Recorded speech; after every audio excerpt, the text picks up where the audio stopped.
দিদি এটা কি করতেছে দেখুন, ছাতির জন্য 4টা করলা দিয়ে ছাতির ডাট বানায়া। আরে এটা কি করতেছো তুমি? এটা কি বস্তা দিয়ে? আরে না, দাঁড়াও, আমি তোমার জন্য একটা নতুন ইউনিক ছাতি বানায় দিব। আজকে দিদির জন্য একটা ছাতি বানাতে হবে।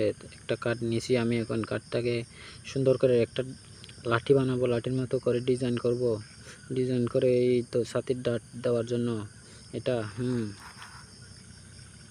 এরপর বাঁশটা নিছি, বাঁশটা দিয়ে আমি ছাতির ওই শিকগুলো বানাবো। দেখুন কিভাবে, কি স্টাইলিশ ভাবে আমি শিকগুলো তৈরি করতেছি দেখুন। এখন একটা ডিল করতে হবে, ডিল করে ওয়াও, আরে দেখুন কি সুন্দরভাবে আমি তৈরি করতেছি ছাতাটা। ওই দিদিটাকে দিতে হবে তাই। আরে কাজ তো প্রায় হয়ে গেছে, এখন একটা ওয়াও, কি সুন্দর ছাতি। এখন দিদিটাকে দিয়ে আসি, দাঁড়াও, এখন দিয়ে আসবো। এই নাও দিদি তোমার ছাতি, আচ্ছা এটা আজ থেকে তোমার। আরে দিদি তো অনেক খুশি হয়েছে এটা নিয়ে। বন্ধুরা, ভিডিওটা ভালো লাগলে লাইক দিয়ে চ্যানেলটা সাবস্ক্রাইব করে দিবেন।